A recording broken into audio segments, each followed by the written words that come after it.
From the Fiscal Services webpage, I will just note that there are multiple ways to get to the Fiscal Services webpage. You can come in from Member Resources. Where's You can go and you could click the where's that Fiscal spot? Services.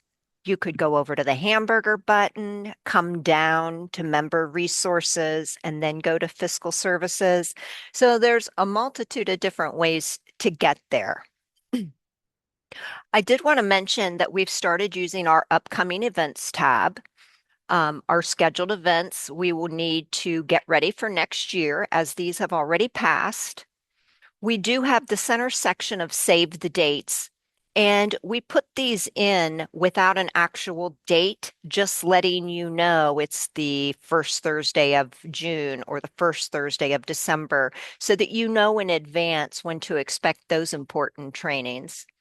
And then, of course, we have our recurring events page or tab, which documents when the USAS and USPS roundtables will be. This is the second Tuesday of every month. USAS is at 9, USPS is at 1. No registration is required. Everyone is welcome. All right, so if I move over to the links in the documents tab, up at the top here, this is where you can get your URL access for your USAS, USPS, your inventory, your employee self-service, whatever it is that you're needing. So many of you have your items already bookmarked. This is a great option to know exists. Let's say maybe you had to sign on to somebody else's computer and you don't have your bookmarks there. Don't panic. Just come right out to our website and you can grab the link from whichever applicable instance you're trying to get. All right. If we come on down to the documents area, today we're going to focus on the calendar year-end documents. So I'm going to go ahead and click that. More specifically, we're going to be looking at the USAS documents. And in particular, we're going to be selecting the preliminary closing procedures. Excuse me, the calendar year-end closing procedures. I did want to note that if for whatever reason you haven't yet pulled down your preliminary document, that can be found the second from the bottom. And then these addendum document, this is our print document that we will be going over next week. And I will talk a little bit about that during this session as well. Okay. So hopefully you all have been able to print out your checklist. I'm going to go ahead and pull mine up. I am going to be going back and forth between the checklist, the printed checklist, and then also the demo account. So the first thing we're going to review is just some of the important due dates coming up for USAS. Okay. Please check with each agency for their particular rules on what happens when the due date falls on a non-work day. In most cases, we're finding that if the filing deadline falls on a Saturday, Sunday, or legal holiday, then the submission deadline will be the next business day.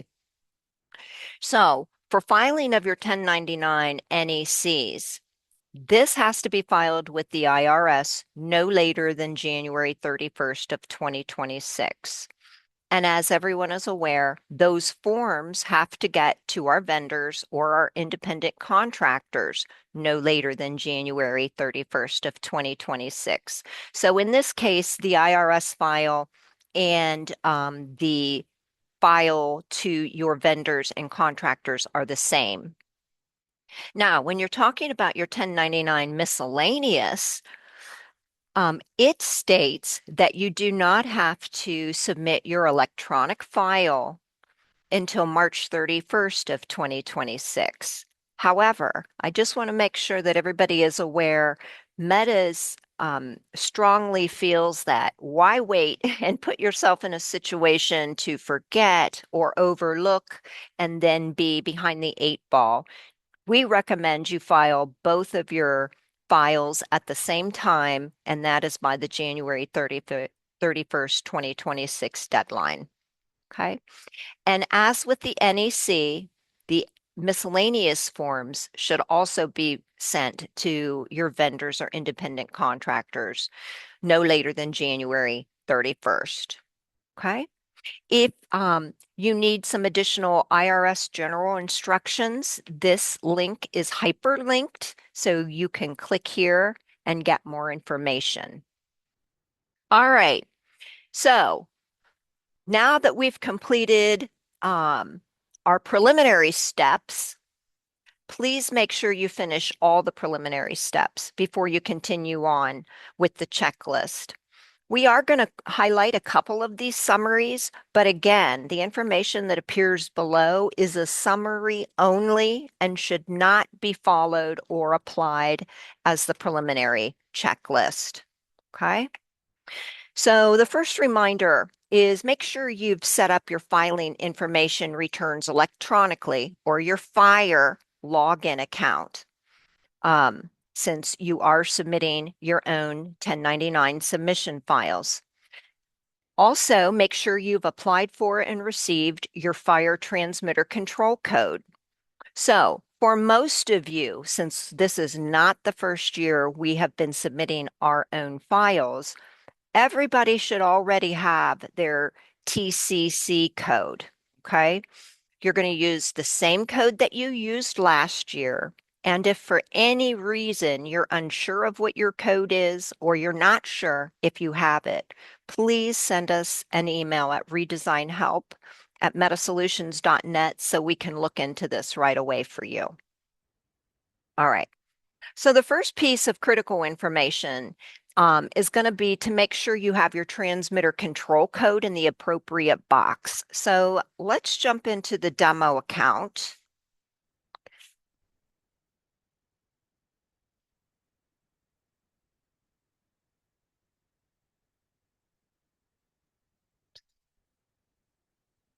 We are in the demo, right?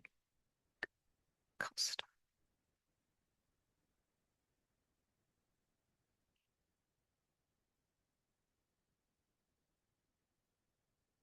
All right. There we go. All right. So to verify that your TCC code is in there, you want to go to Systems, Configuration, and then you want to come down here to the IRS 1099 form submission configuration. Now, again, we've already asked you to check this during your preliminary walkthrough, but this is the critical information right here. Your transmitter control code should be there. This does not change from year to year, so it would be whatever it was last year. And then this check mark on this top box is going to be checked as well. Okay. You also want to make sure you've updated your 1099 extract fields. Let's go back to the checklist. And you want to make sure that you have reviewed and verified which vendors are going to receive 1099s and their relevant 1099 information. If you need to do a vendor adjustment for any reason, let's go back into our demo account. And at this point, this would not be something super common, but you're going to go into Core and Vendors. Okay, there we go. And Vendors. All right. And then I'm going to click the eyeball on this Leary landscaping vendor. Okay. And right up here at the top is where you would see the vendor adjustment option. So what are some potential reasons we do a vendor adjustment? The couple that come to mind would be, let's say you've recently merged or combined vendors and you need to transfer the information all to sit on one record. That would be a reason for a vendor adjustment. Maybe you're paying royalties, or maybe you have voided a check from a prior fiscal year that would require or potentially require a vendor adjustment. So to do the adjustment, you're just going to come in here, click on Create. You're going to select a date within an open posting period, which for us is December. Put in whatever description makes sense to you, and then you add in your amount. Keep in mind for an adjustment, amounts can be positive or negative, and then you're going to click on Post. Okay, that's going to take care of your adjustment. Okay. Optional step, you want to ensure that you have run the taxpayer identification number or the TIN matching program.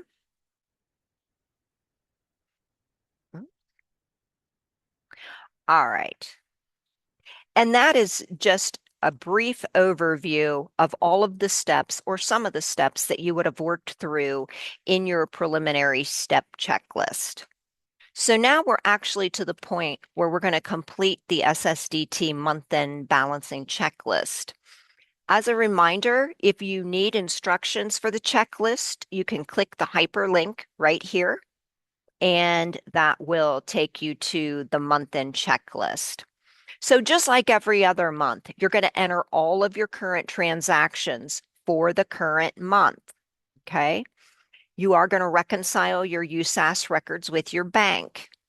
Now, because this is calendar year end, this can also occur in fiscal year end, you need to go under periodic and cash reconciliation. And this is where you're going to create your cash reconciliation for the month. Okay. So to do that, all you need to do is click on Create. The posting period comes up. If it does not automatically come up for you, you would go through and make that selection. And then you're simply going to fill in your description information, your amount, if you need to add additional lines, and everything is going to total off to the right-hand side while this is happening. Okay? Once you have everything entered, you want to come up here and make sure that you click the Save button. Okay? That's creating your cash reconciliation. The next step is to generate the SSDT cash summary report and the SSDT financial detail report. Okay. So these two reports can be run for the month only, and you're specifically comparing the month to date totals on the cash summary report.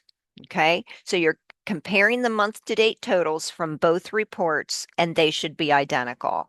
As long as they're identical, you're balanced. So step number 4, if all above steps are performed and totals agree, you're in balance and you can proceed with the next step. Step number 5 is an optional step, and this is to run a spending plan summary. This is going to be run right out of the report and report manager area. Okay.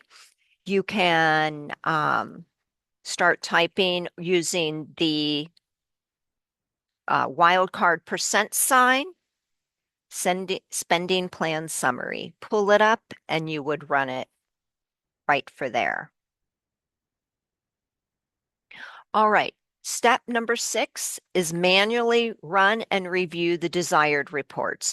So what do I mean by desired reports? This would be any reports that maybe you have set up a particular way to run at the end of every month or at the end of a particular quarter. So these are reports that you set up and are running the way you want them for your own use outside of what the system generates automatically. Okay. And as you can see from this note, monthly reports are going to be automatically generated when the posting period close. Reports will be sent out to utilities and file archive. This bundle is going to include all of the SSDT template reports. And if you want to see a list of those reports, you can see that right here. Okay. It'll hyperlink you to everything that's included there. So you've completed the month, and at this point, you want to leave December open. Okay. So the first part of the actual calendar year-end closing is to generate any additional calendar year-end reports that are desired. And then the next step we're going to be doing is running the proration utility. So I'm going to go back into our test instance. Now, the key to working with the proration utility and getting the correct information out of the system all begins with having the proper um, filter set up. Okay.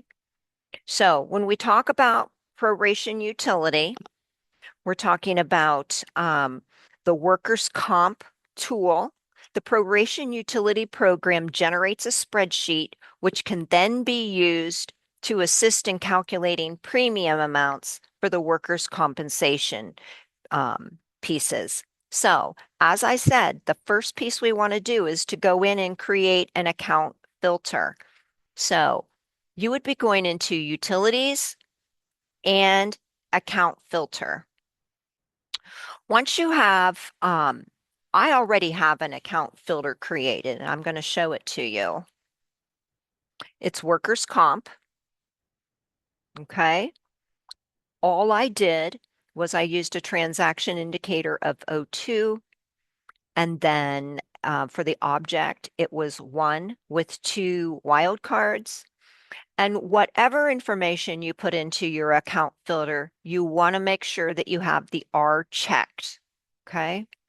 If you want to add additional lines, you would just come down to the bottom here, click on the X, add additional lines. Okay. I'm going to take that off. And whatever you do, make sure you change it. Excuse me, you save the button or your filter will be lost. All right. So now I'm going to go out to utilities and proration utility. I'm going to pull up the report. And let's take a look at the time period. So obviously you're going to want to select calendar year to date, but I want you to be aware that there are also two other options in there. There is a fiscal year to date and a month to date. So just make sure that this has defaulted to calendar year end date. This is where you're going to be asked for your account filter. So that account filter I just created is what I'm going to select, and that's workers' comp. Now, I want to make a quick note here. You'll also see this box that you can run by appropriation. If you have that box set up, then you're going to want to make sure you have also created an account filter with a transaction indicator of O1 for that appropriation account. Okay. That's just a little side note. I'm going to uncheck that. And then you're going to name this whatever you want to call it. I'm just going to call it 2025 workers' comp.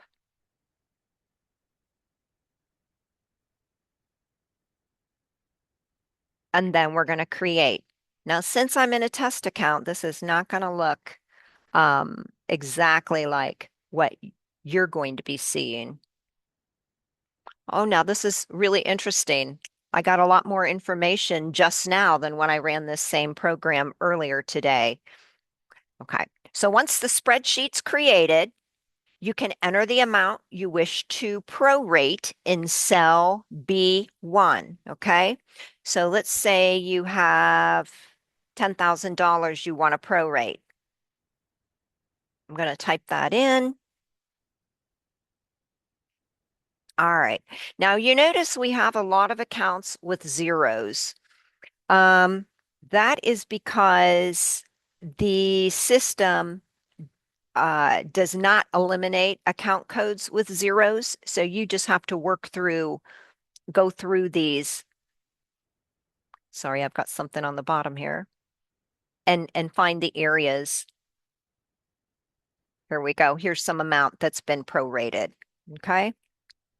You can edit the spreadsheet within this program, or You can download the spreadsheet and pull it out into Excel if you find that easier to work with.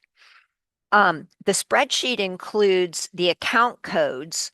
Again, account codes are based off of your account filter that you entered, the account description, the account expenditure amount, and the percentage to prorate the prorated amount based on the total entered into this B1 cell, okay, based on this amount entered. Accounts will be sorted in order by full account code. Once the spreadsheet's complete, it can be used as a reference when creating your workers' comp requisition or purchase order. You can then use this button to create the PO SCV.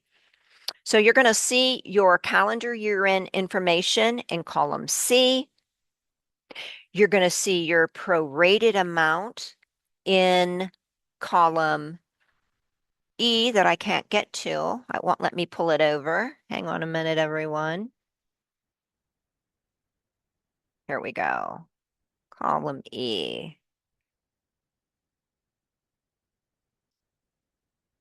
Here we go. Prorated amount will show up here in column E. Okay. You can then, using the purchase order import option, once everything looks the way you want it to look, you can import that back into the system. Okay. There are a couple additional notes here. You want to be sure to verify. Let me get this through here. You want to be sure to verify the account codes and the amounts on the CSV file are accurate before you upload it back into USAS. And then you also want to double check your account codes per the Auditor of State manual, and we do include a hyperlink right here. You want to make sure your accounts are valid and also that your object codes of 261 and or 262 are being used. Do I have any questions at this point?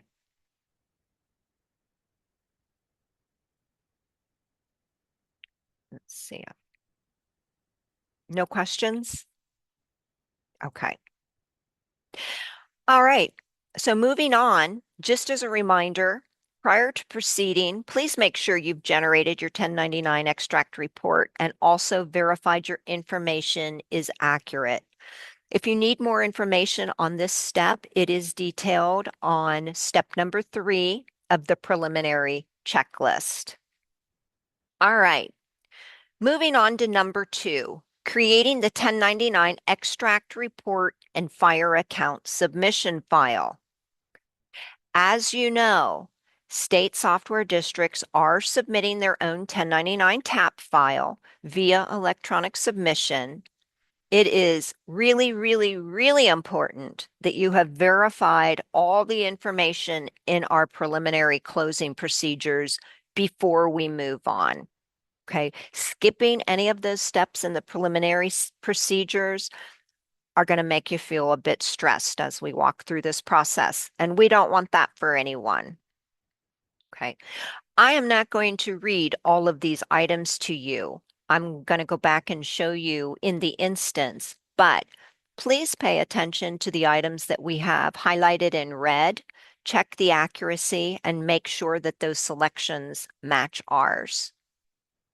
All right, so if we go back into our demo account under periodic and 1099 extract, the first thing you always want to do is make sure that the system has defaulted to the current payment year, okay? There'll be multiple payment years there. Please make sure this says 2025.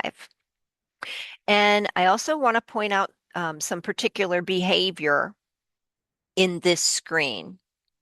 You notice I don't have any of these boxes checked. So if you get all the way down to the bottom of your report and you can't generate or print a 1099 report, that's because you forgot to click on one or both of these. You see, once those are highlighted, now you have the options to print and generate, okay? The system defaults to the IRS format. So we're going to just leave it there. You are going to want to double check the information that has come over. This information comes out of the core organization area. However, you are going to have to fill in the contact name, phone number, email. All right. This is so if there's an issue, there is a contact person that can be gotten a hold of. You'll also notice that these items, the submission type, the amount type limit, the royalty type, these are set as original 610, and the pair control will be blank. So we will just be leaving them in, leaving that alone. Okay. So once I click on my 1099 report, I'm going to generate our reports. All right. Here's our first report, the 1099 miscellaneous extract. Okay. We just want to take a look to make sure all this information is complete, going from left to right, the vendor number, the 1099 ID, name, address. None of this information at this point especially should be blank or missing because this is something you would have gone through in your preliminary checklist. But just a final glance to make sure everything looks good. Okay. So once you've verified your totals, I'm going to go ahead and close that tab. Once you verify your totals, then you're going to generate the IRS TAP file. Oh my goodness, got all sorts of stuff here. Let's close that down. We have verified everything, and now we want to generate this IRS format. Okay, so we're going to come down here and generate that TAP file. Okay, and you can see, I'm not sure why I'm getting this severe error. My apologies, but the file does come up at the top. If for some reason you're clicking on generate or print and you are not getting a file of any sort, please make sure you check your pop-up blockers. I know it seems crazy. We're in here multiple times a year. So you wouldn't think that you would continue to get a pop-up blocker, but we definitely do still have issues with that. So if you're trying to print and generate and you are not getting a file, come up here and check for a pop-up blocker. All right. So once we've generated both the PDF and TAP file, these are automatically going to be saved in your file archive. This is under Utilities and File Archive. These are going to be saved under this third tab, Calendar Year Reports Archive. Okay? Just want to make sure everybody knows where their calendar year report archives go. All right. Step number 3 is going to be creating the printer sealer copy. So we're going right back to the same place we've been under periodic and 1099 extracts. I can see that 2025 looks good. I know I have to check one or both of these options if I'm going to be able to print anything. And here's where I'm going to change it to the printer sealer copy. Okay, so I'm going to change it to printer sealer copies. And then we have another option called truncate. So let's talk about truncate for a minute. What is this exactly, and why in the world would I want to use it for a vendor or an independent contractor? Well, truncate is actually going to take everything but the last 4 digits of the EIN or the TIN or the Social Security number, whatever the case is for your vendor. And it's going to remove everything but the last 4 digits on their printed copy only. Okay. It's important to note that selecting truncate is going to remove everything but the last four digits on the printed copy only. On the files that get sent to the IRS, it will have the complete number. It will not be truncated. So why would you want to truncate it at all?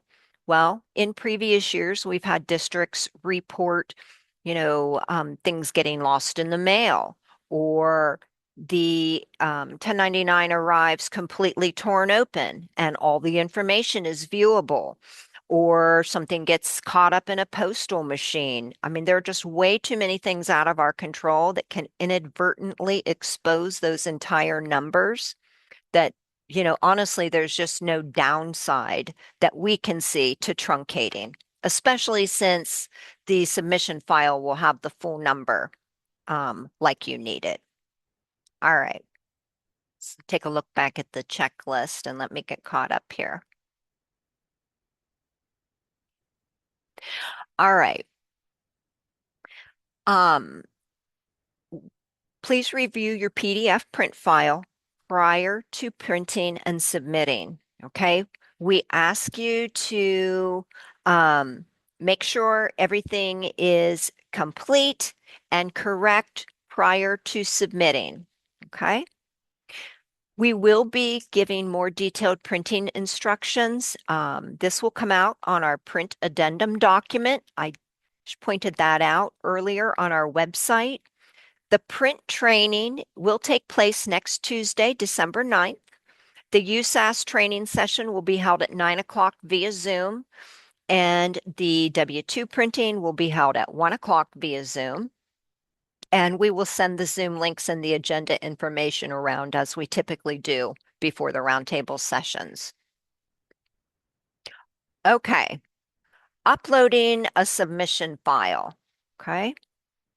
The first thing you're going to do is you're going to log into your Fire account, and then you're going to upload your 1099.tap submission file. Okay. Let me just say that the feedback we've gotten from most of our districts is it typically takes up to 24 hours to receive your email notification. Okay. So we are putting that out there now so nobody becomes anxious or concerned that they've made an error. If you don't have an answer back in a couple hours, that's okay. Just remember, we typically don't expect to hear back much before the 24-hour period. If you hear sooner, that's great, but please give it 24 hours before you start to become concerned. All right. So at this point, we are ready to go back and close the month of December. So I'm going to jump back into our instance, and I'm going to go to core, and I'm going to go to posting periods. Okay. You can see by this green highlight that December is the current period. You can also see this because it shows it in the right-hand corner. My most preferred way to read this grid is to go by the open and the current columns in the front because you can quickly see true to open, true to current, but it's however you want to do it. The most important thing you need to know is if you want to close the current period, you're going to click on this highlighted folder, okay? Once you close the current period, that monthly archive report bundle is going to start running, right? Because your period was closed. Your calendar year-end bundle will start running once the December posting period is closed. And if you want a list of the reports, we've hyperlinked them here, and then you can go through and see. If when you're ready to create the next month, you're going to click on Create. Calendar month is January. I'm going to type in 2026. I am not going to make January current yet. I just at this point want to create it. Okay, so I would create it. That would mean January's out there. Okay. Please keep in mind that depending on the size of your district, it can take quite a while for the system to go through your monthly reports, and your calendar year-end reports. And when I say it can take a while, that can be anywhere from an hour to 4, 5, 6 hours, depending on the size of your district. So what we would recommend is if you're one of those larger districts and you know that your items typically take time to process, we might recommend you just going ahead and closing the month at the end of the day so as, not to have to worry about it or even think about it until the next day. So how can you tell if your archive reports have been created? Okay. Well, you can go into utilities and you can go into file archive. Okay. And you would be looking under your calendar year-end reports, and you would also be looking under your month reports. Now, something to keep in mind, um, these folders will not even create until at least one of the reports has completed. So if you come out here and you hurry up and you type in your information and then you're looking for all your December, files and they're not there yet, it just hasn't been enough time. Okay, the file won't come up until there's at least one report. But when they're here, your monthly reports will be on the first tab and your calendar year-end reports will be visible on the third tab. All right.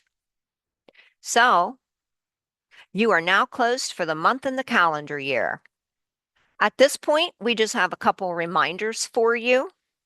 Once you're closed, the next thing you want to do is come back out into your USAS instance, and we want you to go to Transactions and Pending Transactions, okay?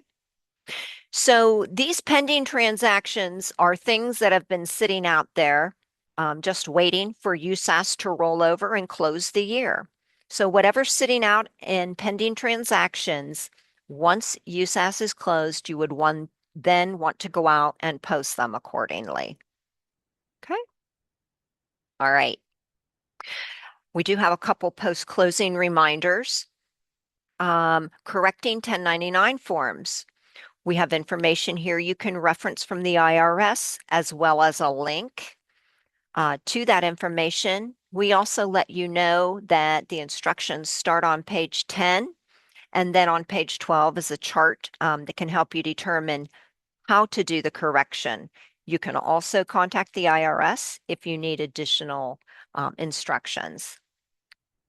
The SSDT also has instructions for 1099 corrections. Again, we've left a hyperlink to that area if you want to go out and check that out. A correction form is specified using the submission type dropdown and selecting corrected, okay?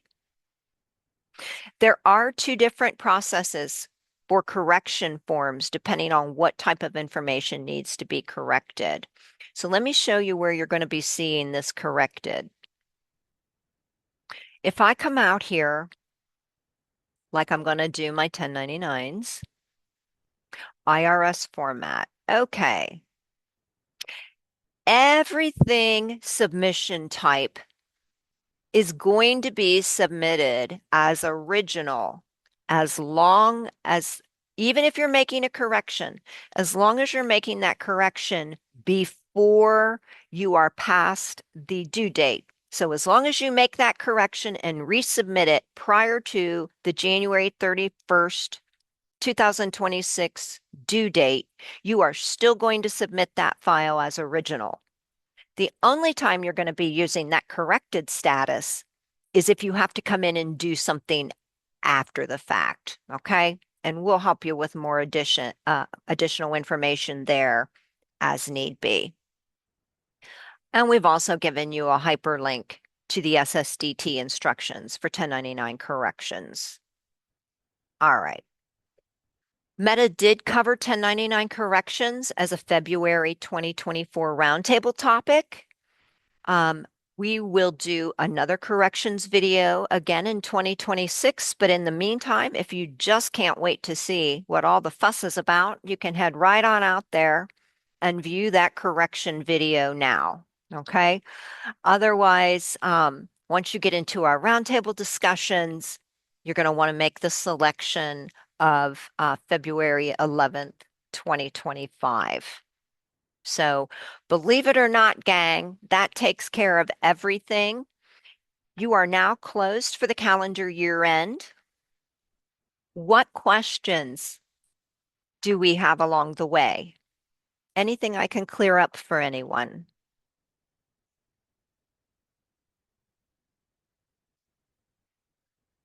I'm not seeing anything in the chat. Team, anything you'd like to add? Did I forget anything?